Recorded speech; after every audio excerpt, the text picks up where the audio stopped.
Tippecanoe County Board of Education would like to welcome each and everyone here tonight.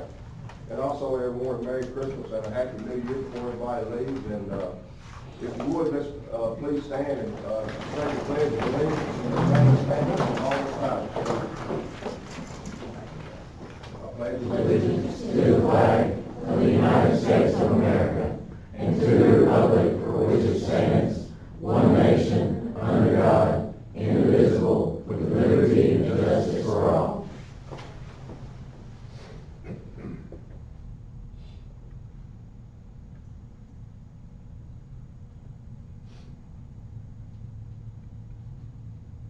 Be seated, please.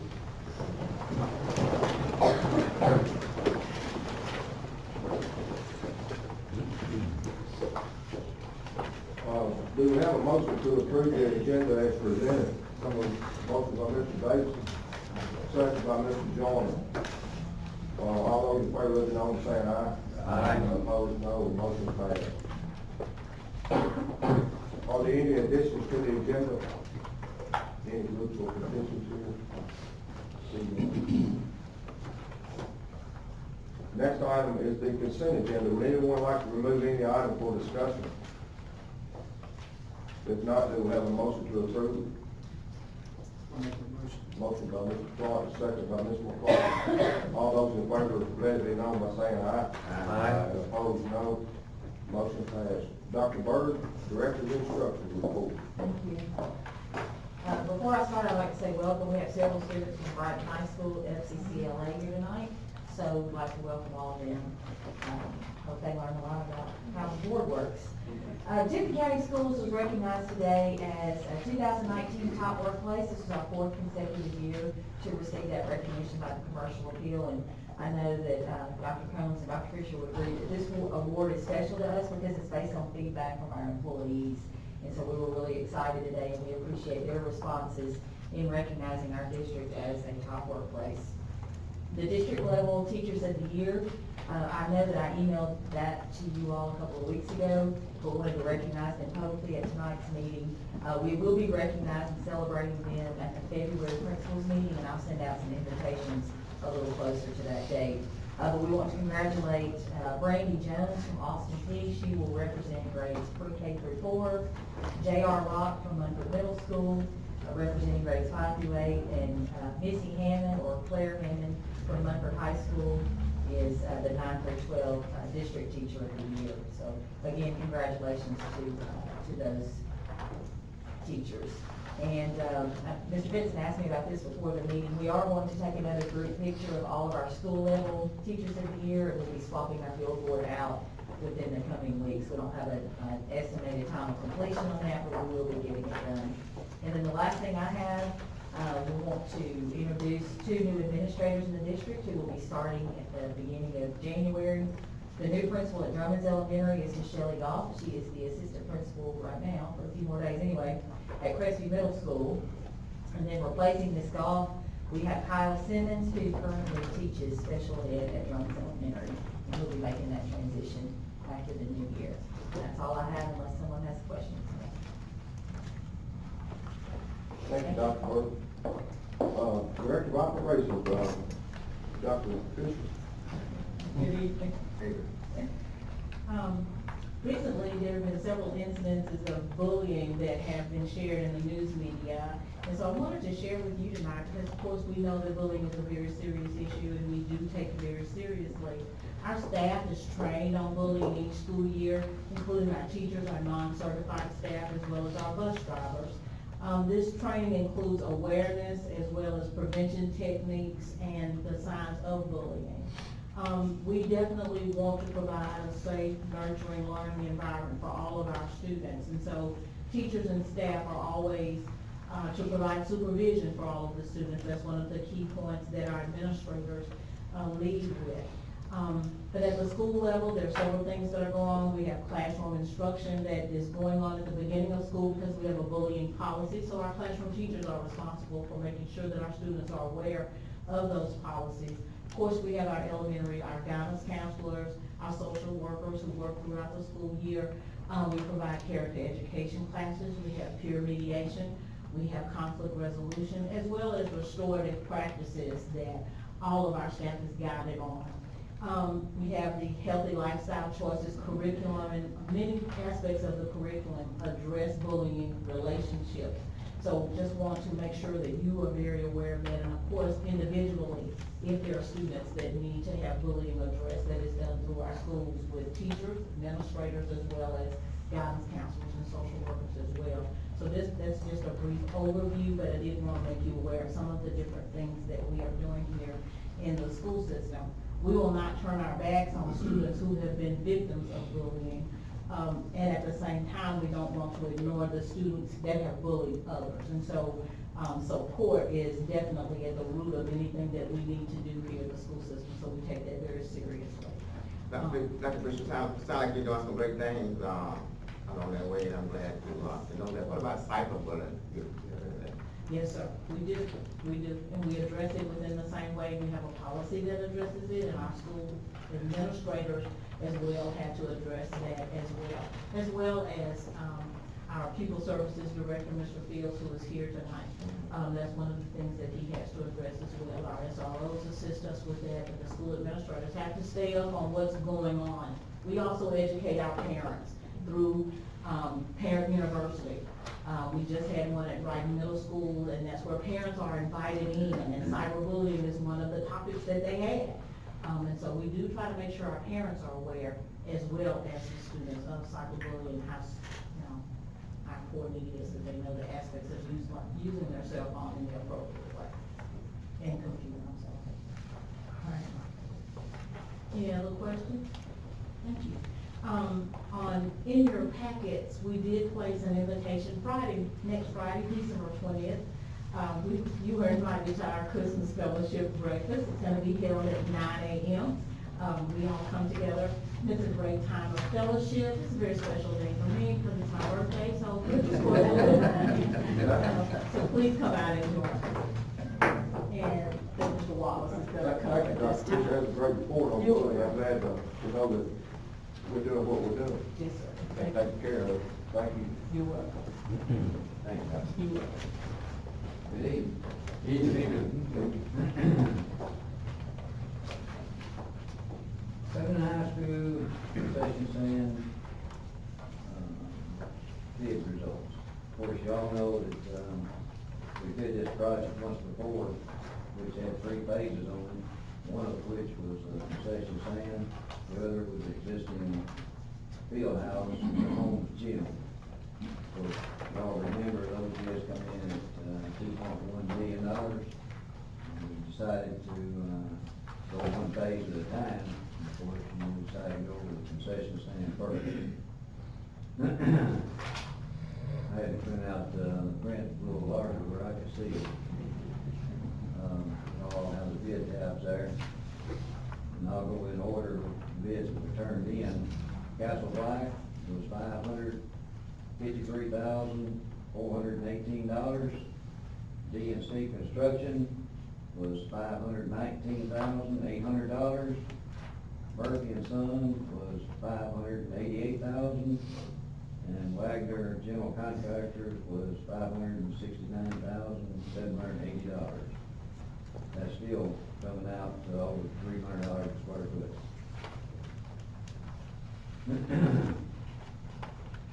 We're talking about a concrete block building. No, we're talking about a wood stick frame building with a brick veneer. Metal roof.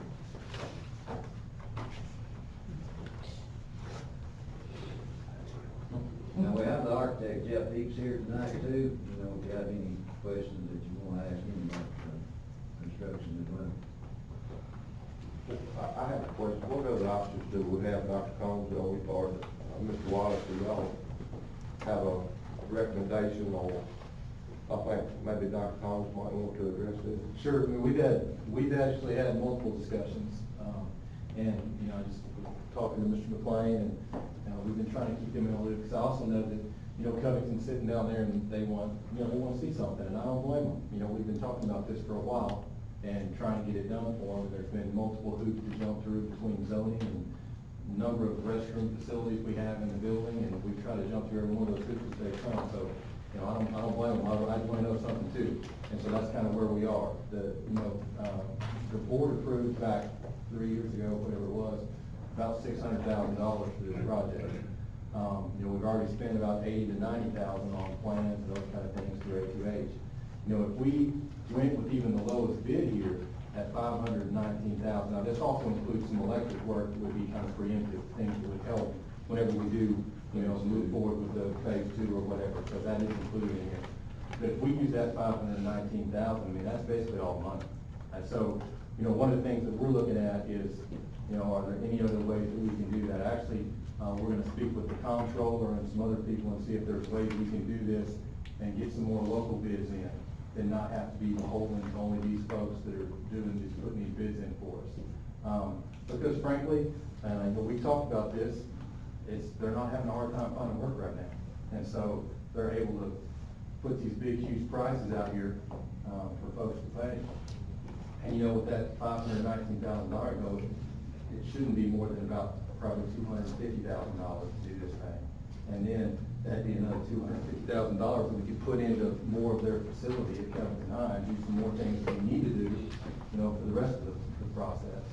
So, yes, we're looking at some of those options, but at the same time, we're trying to be sensitive to the fact that nothing's happened yet. So we're trying to go through those things. Dr. Jones, is a metal building but on a concrete slab, is that too tacky to consider? Well, I mean, it depends. It's not gonna be nearly as durable as what would happen with the brick veneer and those things we're talking about. Not only that, but it's just gonna look different than what the other two schools have. And we'd like them to look, we'd like it to look as nice, as comparable to what the other schools have. So that we'll stay there. I don't know, Mr. Donnie, that was back before my time, but. Well, who built, Like the one at latest one. well, the architect, Livingstone, should go and design, one at Brighton. Of course, it was built when we built school in '96. And in the construction business too. Yes, sir. Munford, it was, construction management, and that was, O.T. Marshall, back in the early '80s. The building, Covington High School, isn't that the oldest school in the system? High school. And we're gonna spend, One of them. we wanna spend $500,000 just for a concession stand? Well, No, we nobody don't wants to spend $500,000. No. We want the price to come down, so we can do the concession electric and work on the rest of the facility that desperately needs, it needs work, there's no doubt, it's terrible. So we need to fix it, but, $519,000 for low bid on a concession stand, in my humble opinion, is ridiculous. What I mean, about that's holding not- in a temporary building like we used to do in the classrooms? Just for something temporary or whatever, so they have something. Well, they have Is something that now, tacky? it's just not good. We need to get the concession stand out so we can move to phase 2 and work on the rest of the building, that's the problem. It needs to come out of there. And we can do it in pieces, or we can, we need to kind of do it right while we're doing it, so it's good when we get done with it. Jeff, if I'm not mistaken, a few years ago, we had to bid $1.2 million to tear everything down and build a brand new building. 1.2 million got us a brand new facility. 1.24 or 1.4? So we're saying nearly half of that just to build. Construction costs. Do what? The last 2 years, things have really taken off. So if we were to rebid that same building now, I know this is not the exact number, but where would it be? Probably more like Double it? About the time we did the KeyCat facility over here, some prices really started climbing up, especially on masonry. So that building over there is built for like around $215, the new building that's out there. And we couldn't build it for that today. That's just, The new building is where? the KeyCat, the healthcare. Right over here? side, That's about $250.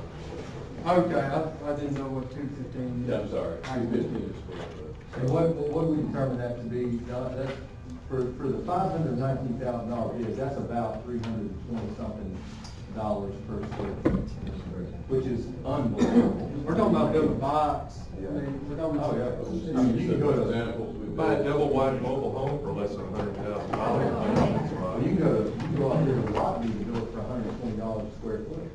The hardwood floors and brick and everything. I mean, it's just not, it doesn't make any sense. Help me understand why we're stuck with these contractors. We don't get any other bids that have any work, and it's commercial, it has to be done commercial, but we're thinking about, not supposed to, I talked the other day about, like you said, talking to the comptroller, and, That's what I mean. saying we can't go. What's the comptroller have to do? Well, you got certain guidelines that you have to go with, as far as part of the bidding process. The bidding process. You know, if we could do something like, you know, Mr. Donnie was talking about, you know, talking to some local folks, like Apex, you know. trying to get That's what I was about to say, 'cause we own the Right. plans, we spent $80,000 on plans, they're ours, right? We can't take those plans and get whoever we want to build the building? Got to be bid out. That was a public bid. I get that, but I mean, we can't, This was a public bid process, by the way. Mhm. Just to let you remind you, when we did this back in May, we had one contractor who submitted. that was for everything. That was for everything. That was to gut the. But just to let you know how busy people are, and, Yeah. you know, we did a project up in Lauderdale, the clerk's office is under construction now. We value engineered that down to about 284 square foot. Gilted's right over here did this thing last week, they're about 310 square foot. That's just where you are right now. Problem is, we're having subs, particularly electrical and plumbing, we're having, there's not many contractors and beg people to do those things. That's what it is. And then a lot of times when we get to work, they're not even staffing it up, because they have too much work. One thing you could do is hold on this, there'll be a balance that will come back around to the market on it, so I don't know. Yeah, we've been holding down, we've been holding for 3 years. Look, what we need to do is get local laws in here to try to get some bids, because this is wasted time for you and us, too, with what we have here. I mean, y'all are spending, we understand that y'all doing all you can do, but We changed the construction style to wood. I understand. Just to try to get some local people involved. and people don't, they have plenty of work, and they, you know, they're just not wanting to do something like this. They're picking their work. But if somebody out there would love to build this concession stand, and I know that we can find. But also, I'll say this too, you know, I need to say this out loud, I know I've told it to him personally, but, you know, Coach Kirby and Mr. McLean have been incredibly patient. I mean, the whole group has over there, this has been going on for a while. Like I said, there've been hoops to jump through, you know, we got the whole land thing taken care of, and, then, you know, the facilities, do the coding, the number of, the fixtures that were gonna be in the building, we, you know, got that figured out and worked on that, and it's just been a long process, so I know they're ready to see something too. Yeah, everybody is. But I also know that, you know, we don't need to get ripped off. I mean, that's ridiculous for that amount of money, my opinion. My opinion. I think it's everybody's, hopefully, get. Dr. Combs, what do we have to do to be able to take the plans and bid it ourselves, or get local contractors involved? That's what Mr. Donnie and I, we just met on this week, and that's what he and I are gonna work on, this week and next week, is talk to a few people, including the comptroller and some other folks, to see, are there other things that we can do so that we can get more local bids and not have to jump through some of the hoops that we have to. Remind you, this has been advertised publicly twice. Right. So, Only the once question as a is, standalone. pardon? Only once as a standalone project, right? But the point is, it's still advertised locally as well. So people here, you need to probably talk to them and say, why aren't you interested in bidding? And that's kind of what No one kept anybody from bidding this. In fact, I know Murphy and Sons, I had asked them specifically to bid this. I think it's courtesy that their numbers as high as the one doing Lauderdale for us. I just trying to make sure we had enough bidders on this project, so. And the bid, for when we had the single bidder, we had like 700 and something thousand for the concession stand fees. 689. 689. Moving on business. I just don't know, because I see houses going up every day, they're not going to meter that much per square, not bad, Good houses, over $100 for it. not to build, Right. but they sell for over $100 square foot, but not to build. Remember That's what too, they're selling. there's a difference between contractors that are licensed to do residential work and contractors that are licensed to do commercial work. It's a different So you got that classification. commercial builder to Yeah, do that's this. right. And that's kind of what we're running into, that's why we're gonna try to see what we can do to make. Go around there, once we get some, Right. yeah, like, yeah. They are, huh?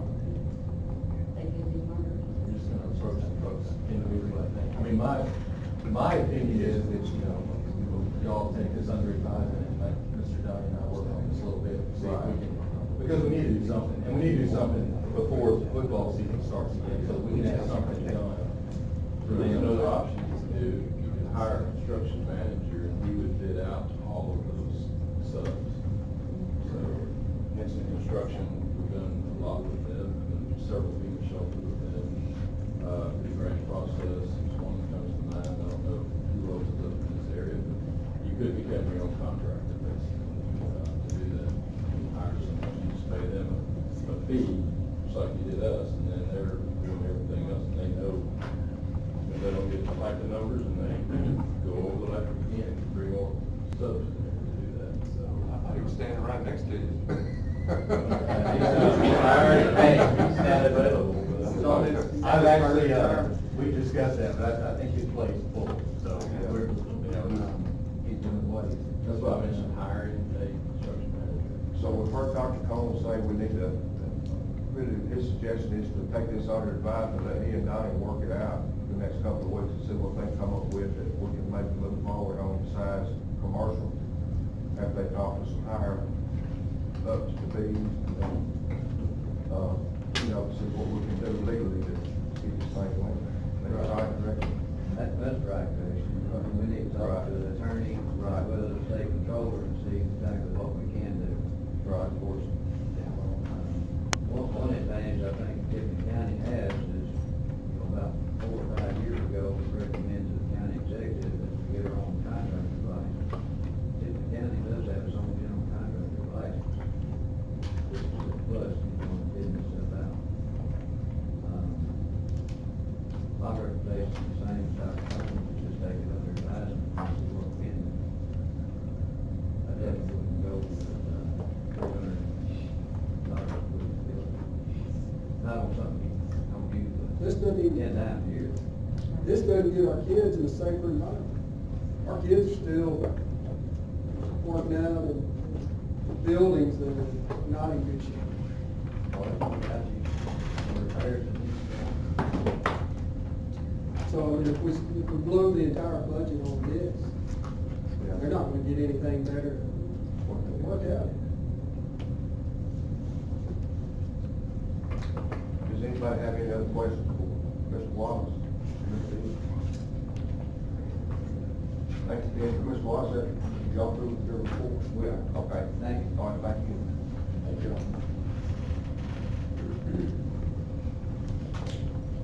Ms. Peggy Murdock, financial report. I hope you all received a copy of the audit. It should come to you in an email from Mayor Gaither.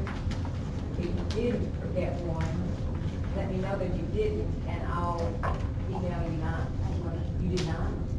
You know, I got it, but I couldn't open the attachment that had anything to do with the conclusion. I don't know. The conclusion Of the was, audit. we had no time. Okay. But all the rest of the information, you know, you may want to look at. Why don't I just email it to all of them? That way, if you already have it, just trash mine and if you don't, then you got it. All right, we have one, amendment again for the federal budget. We've had to move some money around for Title I as well as IDEA. So if you look at this single explanation sheet on the top of your budget, we moved some money from materials and supplies out of that and into regular instructional equipment. One of the schools that is using Title I funds wanted to buy computers instead of materials and supplies, so they had to move that money. And then in IDEA, it was a simple move between contracts with private agencies and contracts with other services. So they were just the name of the account had to be changed in order for them to pay a certain person they were wanting to hire. So that's what we're doing in this amendment. So if you look at that amendment, there's not much to it. So it is kind of small. I shrunk it so it would all fit on one page. So they moved from instructional supplies in 7/1100, in that first yellow line, $12,836.91. They took it out of instructional supplies and moved $13,159.11 into equipment. So they're buying computers with that $13,000. And that leaves a difference of $322.20 that will be taken up in the instruction piece at the end. I'll show you where that is. And then in the special education for the IDEA, the 71200 special education program, they're moving the contracts with other agencies, that 312, that $925.14. They're taking it out of that and moving it into other contracted services. Doesn't make any sense to me, but that's the way they have told special ed they have to do it, so we have to do it. And if you notice, we've already done some of that exact same thing the last time we had, $44,046. So if you'll turn to the back of that, you'll see where the rest of that, money comes from the indirect costs, and there's that $322.20. Remember when it's, people, it takes a different amount of, indirect cost than it does when it's things. And so, that money has been transferred to lower the cost that they would pay us, federal pays generally. But it's very clean and easy amendment. You ready for your? I am. Do we have a motion to approve the amended budget as presented by Mr. Murdock? Motion by Mr. Second by Mr. Joyner. Are there any questions? All those in favor, let it be known by saying aye. Aye. Those opposed, no. Motion passed. Thank you. All right, if you'll look at your budget page, for the month of November, General 141 received $8,111,235. 9.6% of our budget was received, for a total of, for these 5 months, $29,344,819. For the expenditure lines, we spent $7,239,140, 8.5% of our expenditure budget, for a total for the 5 months of $28,277,571. Any questions about general purpose? All right. For 141, they received $559,103, 8% of their budget. And then they spent $602,265, 8.6% of their budget. And if you look at the comparisons between the years, it's very, very similar from one year to the next. Any questions on 142? All right, cafeteria budget, 143. They received $499,185, 8.7% of their budget. And they expended $442,028, 7.7% of their budget.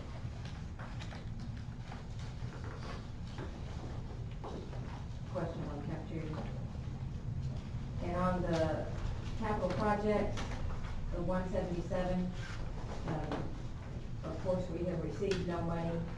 We have spent $10,545. We have $980,912 left in that capital project. So that's the money that you have not left in the construction piece. Questions about that? Are there any questions about the budget for Ms. Murdock? If not, do we have a motion to approve it as presented? Motion by Mr. Davidson, second by Mr. Burke. All those in favor, let it be known by saying aye. And those opposed, no. Motion passed. Thank you. Ms. Martin. Is there any other business? Dr. Combs, would you like to add anything? I'll just say, you know, I was kind of thinking back earlier today when I was driving about all the things that have gone on this year so far and the end of last year. You know, we just, speaking from the central office's perspective, we just really appreciate the support that y'all give us and the length of change you give us on some things. So we really appreciate that. You know, this year alone, y'all approved so many policy changes and revisions that were very much needed. So thank you for that. You know, we were named exemplary school district, 4th consecutive year top workplaces.